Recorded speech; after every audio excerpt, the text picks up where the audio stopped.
Okay, so we're going to the Japanese Grand Prix, round 17 of this season. I mean, so getting to the end of it now. You know, we've got the soft, medium, and hard tyres, so it's going to be a pretty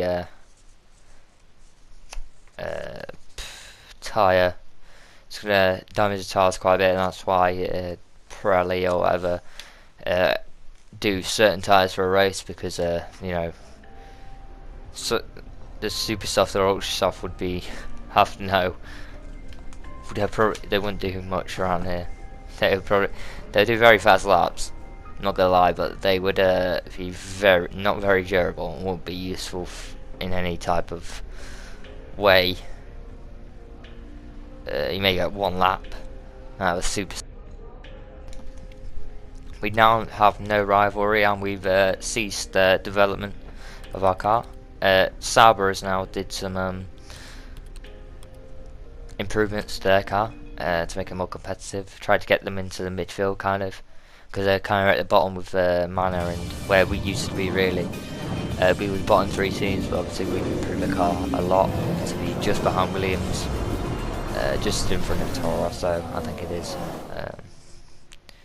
showing that we have the rain is falling here in Japan as the teams prepare to take to the track in today's practice. Very well. The wonderful Suzuka circuit is bound to provide us with a large amount of entertainment over the course of this weekend.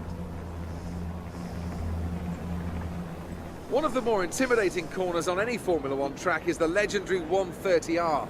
Whilst unusual, the name actually comes from the original design of the corner, a 130-metre radius turn starting just past the track crossover. Over the years, due to several severe accidents, the corner's been redesigned to create a straighter entry and creating what is now a double apex left-handed corner. Despite the changes, this is still one of the most exhilarating corners that drivers in F1 have to take. It's not normally considered an overtaking spot, but this is the scene of one of Fernando Alonso's most famous manoeuvres, when in 2005 he passed Michael Schumacher's Ferrari around the outside.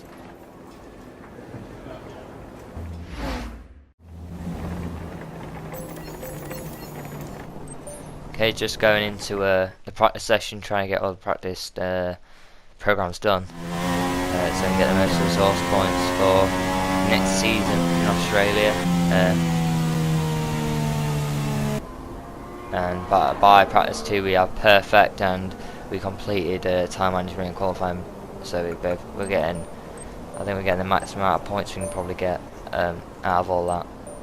So we're going to advance to qualify now. Quick look at the classification at the end of the session then. Here are your top 3. Hamilton, Button and Max Verstappen. That concludes an interesting practice session. Let's hope for more excitement.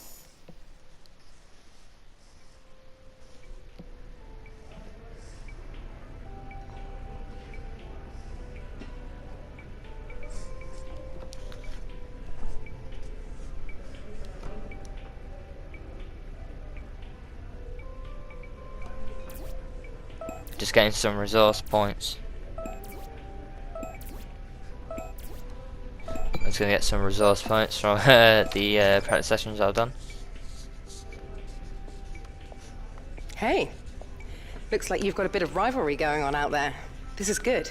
Gets people talking about you. Just make sure you outperform them, okay? Now we've got Massa as a rival, which is very good because we're really battling Williams in the research development area, and also he's very close to us in the standings. Just letting you know that we've had the team's expectations through for the upcoming qualifying session. So we need to qualify 9th, beat Massa, beat Palmer, just the usual qualifying goals that the team normally has for us.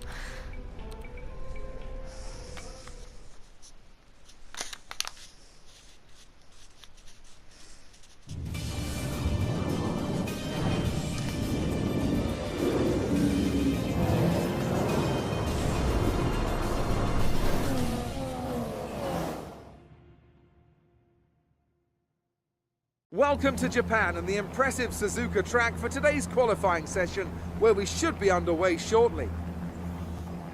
This is a track that tends to ask quite a lot of the tyres, both front and rear. So is it fair to say a great deal of management will be needed in order to do well here? Tyre wear is always something you have to consider to a certain degree. Finding a good car balance that suits the circuit will help prolong the life of the tyre, but it's true that some circuits, such as this one, are more challenging than others. How hard you can push them depends on your strategy and how tight the battle is around you.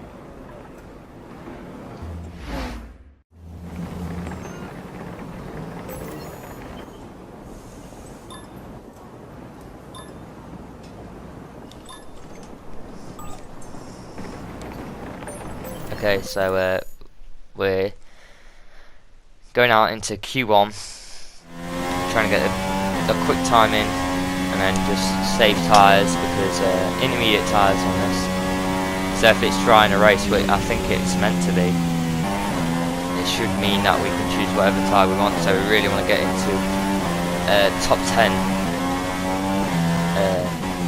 If we don't, like, sometimes if I think I'm going to come 10th or right at the bottom of on Q3, I'll try to get 11th, so I will get the highest position where you can make tyre choice, which will give me advantage over, you know, opposite, like 10th to 11th isn't really a massive difference in distance, and the tyres can make a very big difference in the race, so that's what I choose to do sometimes.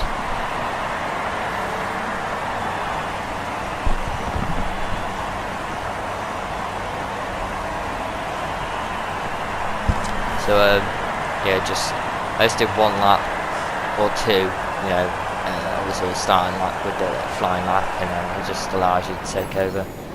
So yeah. So anyway, we've got quite a few minutes left in the session really. We've got 8 minutes or 7. Yeah, we're obviously fast forwarding, but 7. We're going down the order. We're in 9th at the minute. And look at this. Jenson Button beats us by 0. I think it's literally 1,000th of a second that he beats us by.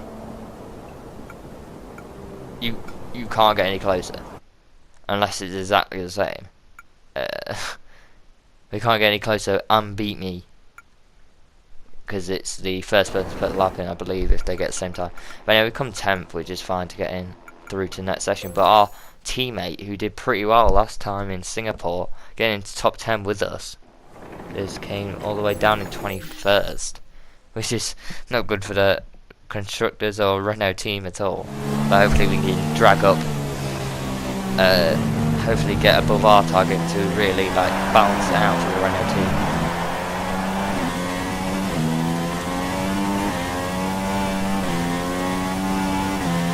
Right here we get a 151. So 2/10 down on Rosberg's time, which is very good. I think that will easily get us to Q3 there. You know, the Mercedes obviously easily getting through to Q3 all the time. So.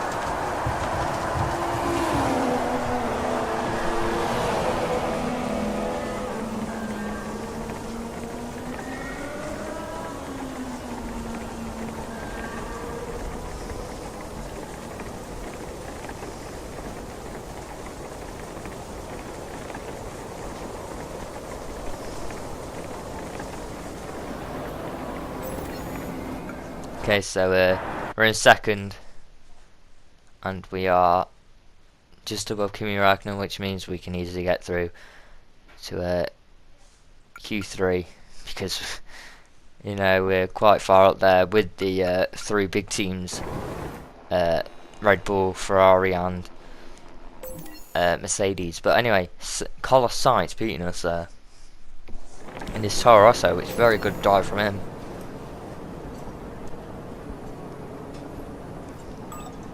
Anyway, just looking at the times there, the higher the temperature, the really better it is, I believe.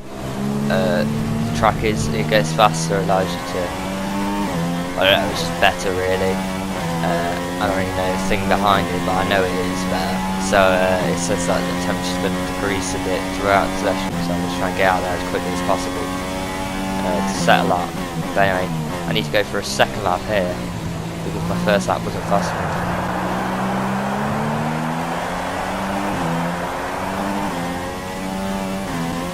Anyway, like 3 seconds up there, or two seconds up, or just nearly 3, and we go first, and we're 2/10 faster than Lewis Hamilton there. The excitement of qualifying, then, but anyway, at the end of the session, Verstappen, Rosberg, Hamilton improves, and Daniel Ricciardo improves his time. So, you know, the track probably got faster by the end actually. So my decision wasn't very good for that, but we still got a higher position than I thought we would.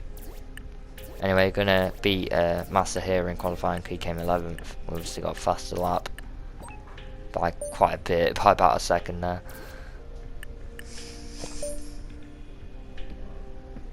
Some information on the race goals you should keep in mind.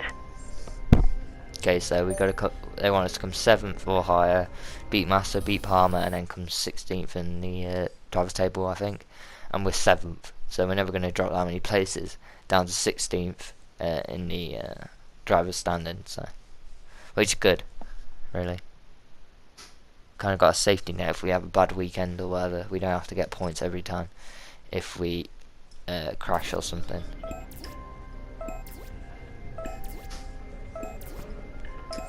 You know, I think that this is another glitch that I found. Literally just comes up twice for some reason. I don't know why that happened. Literally, it stays on screen for a bit. I'm a bit confused by the. It could just be me, but it's a bit weird. So, listen to everything again. Here. Just wanted to let you know what the team are hoping for in the race. But it could be that I reloaded the game. Maybe could have like stopped and or something. I don't know what happened really. But play again.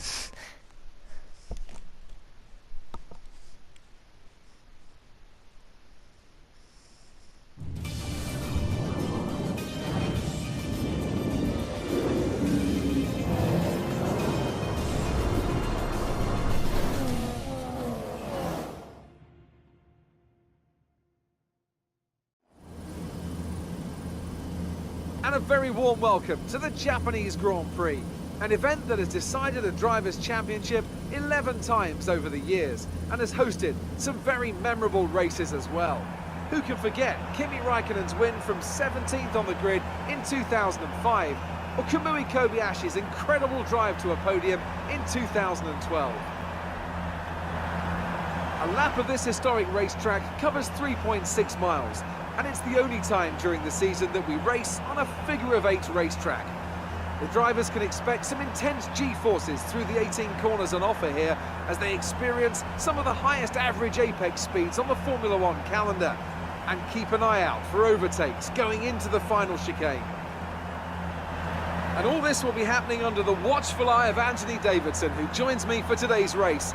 And assuming the weather holds, where do you expect to see the action unfolding today, Ant? Well, most of the time, passing here is limited very much into the final chicane, or maybe down into turn 1 if you get a good run and some assistance from DRS. But if we're lucky, we might see a bit of bravery into the hairpin, a place that Kamui Kobayashi certainly made his own in the 2010 Grand Prix on his way to a very impressive 7th place. And as you say, Crofty, this is all assuming that the conditions hold out. We know how quickly the clouds can come in here at Suzuka, and if they do, all bets will be off. Okay, we're looking for a top 7 finish today.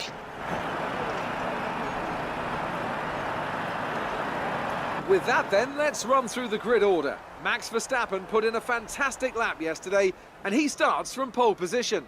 And Nico Rosberg completes the front row. Looking down the rest of the grid, we have Hamilton, Ricciardo, Renault and Raikkonen, Vettel, Sainz, Alonso and Valtteri Bottas, Massa, Grosjean, Sergio Perez and Kvyat, Button, Wehrlein, Esteban Gutierrez and Rio Haryanto, Nasser and Ericsson, Jolyon Palmer and Nico Hülkenberg completes the grid.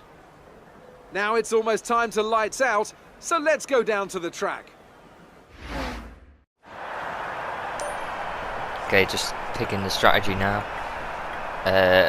So it's going to be, looks like either, I don't really want to do a 3-stop there. I want to do a 2-stop, or just soft and then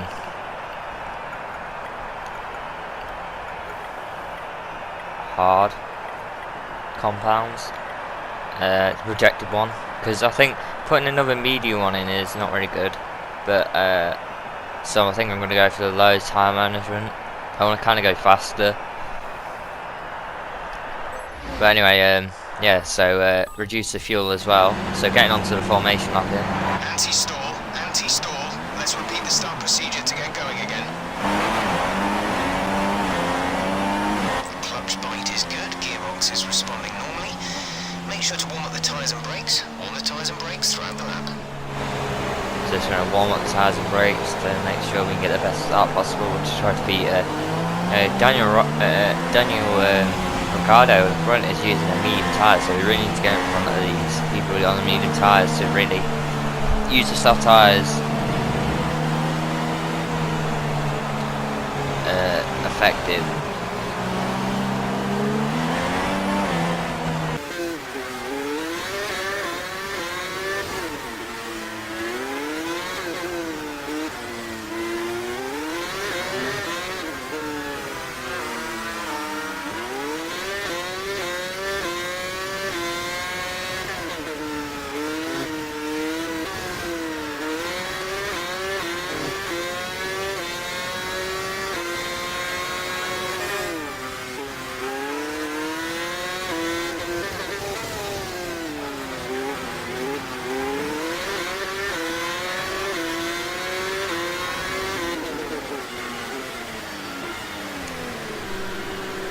Okay, so coming to the end of this lap.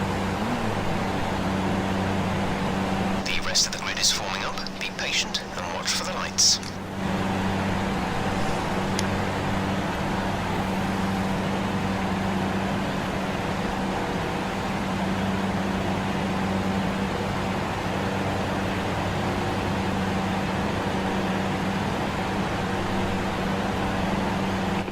We got both Ferraris behind us, which was good.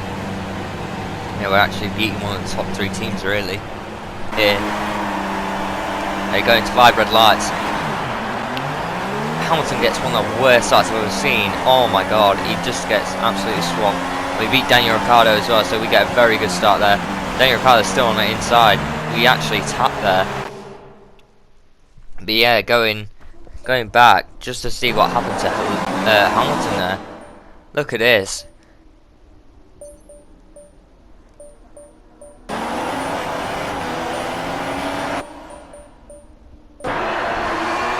Look, he goes nearly. He gets beaten by. He's right at the back with the 2 manners there, showing how much time he lost there. Anyway, going through 130R there. Rosberg and Verstappen tried to go side by side and actually like go off track and have to slow down so much when we can go 8th gear and just go straight through.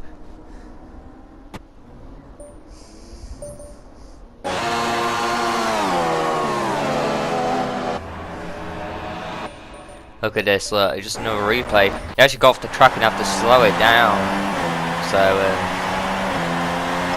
we get the fastest lap there at lap 3. And then Kimi Räikkönen like beats it straight away. Verstappen's coming up beside us now. We tap the tyres there. But we're back past, we keep it to the inside and we know what we're doing here. Now Verstappen looking to pass us in 130R.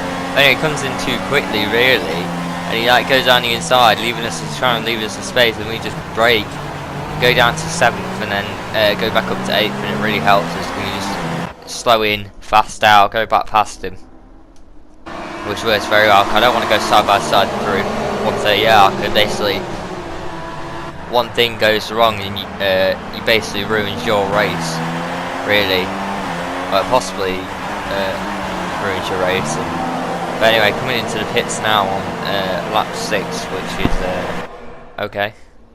But anyway, I see something that on the mini-map there, Rosberg going very slowly. Well, I didn't. I realised it was Rosberg afterwards, but anyway, it was Rosberg and Max Verstappen. Rosberg's going off the track there for some reason, and actually getting down the straight. You can't really do that. I don't know how he did that really there. But yeah, every car is trying to get past him now, and he pulls off to the side because of some issue that he's got.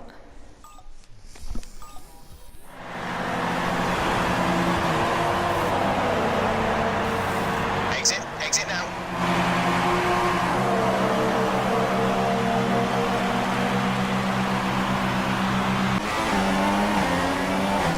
Okay, so because of Rosberg crashing, safety car's been brought out to clear, obviously, the car from the track. And lap 9, the safety car's coming in. So I just want to hang back from Perez a bit, and then just full pace down. Bottas goes into pits, which is not a very good strategy for him. We don't get the best start there. We can't get the power down really, but we still beat Perez down the straight. But he goes very fast in. He has to give us the room, and so goes off wide, Julian is in the pits. which caused us to be able to go back past him there. Here's a little replay of it.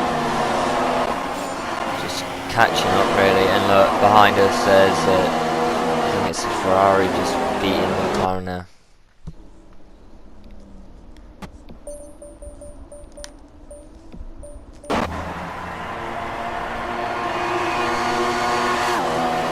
Look here, Perez, who we overtook, gets pushed wide by Vettel there and hits Kimi Raikkonen, his teammate, or Vettel's teammate behind him. Vettel kind of caused it, and so kind of caused his teammate to lose that tyre, and Ferrari will not be happy with about that. Anyway, Vettel, I didn't really want to go through there side by side with Vettel there, so hang back and just kept my pace up really. Both on the same kind of tyre, so I kind of need to keep ahead of him to beat him in this race. Anyway, we're in first on lap 14, everyone's running into the pits and stuff. And now we're going into the pits. I think it's for hard tyres till the end of the race. Wait, no, medium tyres. So, going for the faster compound than people around us like Button and Bottas, who's in third. So hopefully we should be able to be faster. Vettel just came past with the fastest half of the race, and he's got a good pace with them medium tyres that he's got. And actually he came out in front of us, which shows that actually the undercut worked for him really. Now we're fifth and we're coming up on Gutierrez, just did quite an easy pass, pretty good. Just kept it clean and tidy. Anyway, up ahead Vettel and another car are going side by side through here, meaning that they can't keep it in 8th gear through 130R there. And we go past Bottas, and we get right close to beating Vettel there. Vettel's now in first because someone's running to the pits, and we pass him once again, as he's got older medium tyres by 1 or 2 laps, but still showing we've also got the pace on this circuit. And anyway, safety car gets brought out again in this race for a McLaren, who looks like it's been spun around.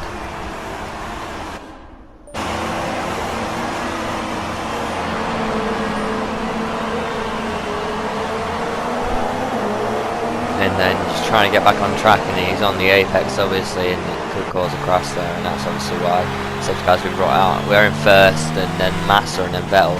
Vettel's went into the pits for a new set of tyres, and it's not that far back from us, so. You know, here, lap 18, we come into the pits, we do a cheeky thing where we overtake the safety car. He'll re-overtake us as he goes past us on the straight, as he'll be faster.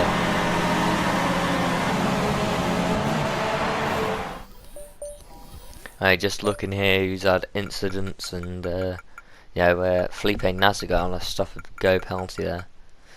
You know, a couple of warnings for us. We got parked in a dangerous location, Rosberg. That was how we got disqualified. It wasn't actually an engine failure, I don't think. I think it was just got disqualified parking there. I don't know what he did, but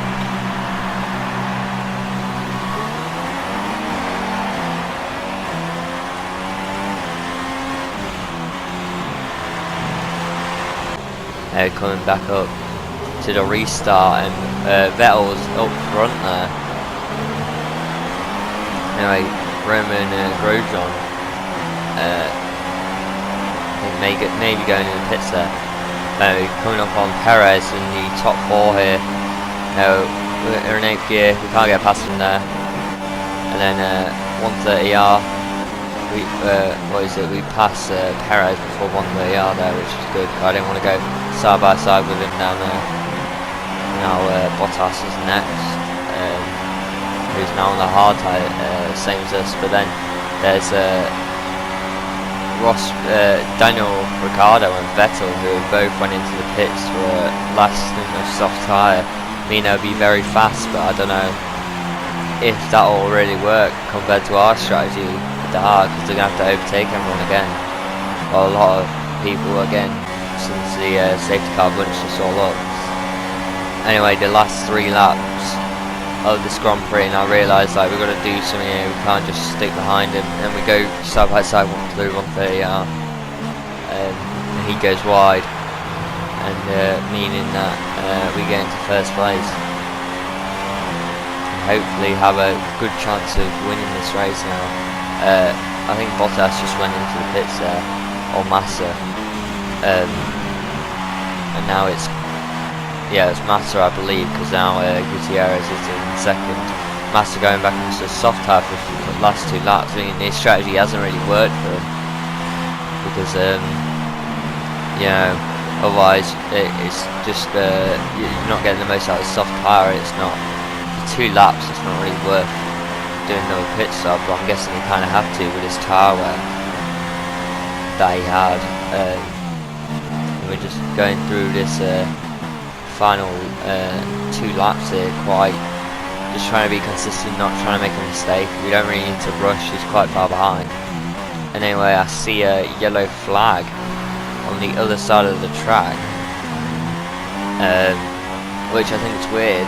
And also Gutierrez being up here is very weird as well, and that's probably the reason Vettel, who was really battling for first place with me, has now got a right rear puncher, so it's not been a very good day for Ferrari in this race, as both cars been damaged, and we get first place at the end of that Grand Prix. Very good result for Renault, 2 poles in a row, or 2 first place in a row, meaning that we're showing our pace, and we're showing we can fight against the 3 top teams in this career mode.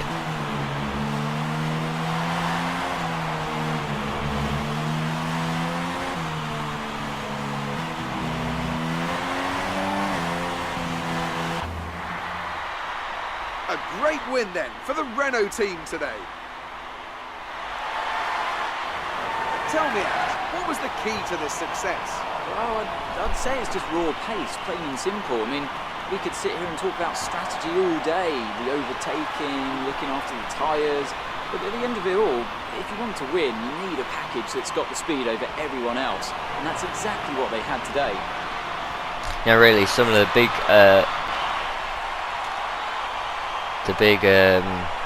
teams, the big team drivers as well, haven't really been very good in this race, showing that, you know, Haas, us and Williams can all 3 get onto the podium, showing we are, if they make a mistake, we can really take advantage.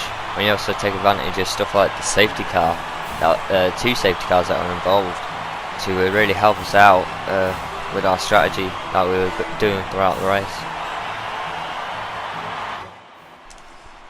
Anyway, obviously we come first, then Gutierrez in the Haas car, doing very well there for Haas, and Roman Grosjean doing okay for Haas as well, coming 12th.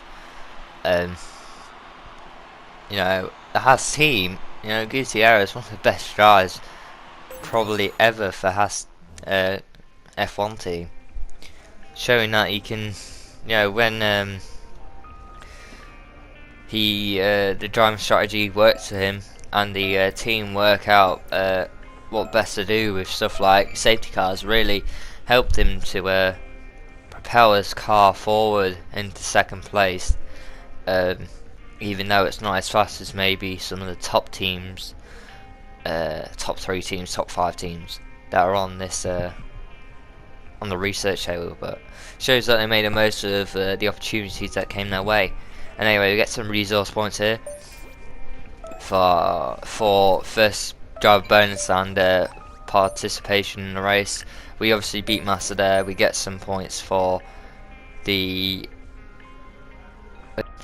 get some career score. That's it, because of end of the race and everything. And anyway, we have now 2 wins, showing that the car has been vastly improved from the car we started with at the start of the season, and we've improved with the car from the start of the season. We're going to turn up the AI difficulty in the next race, which will be the US Grand Prix, and I'll see you there.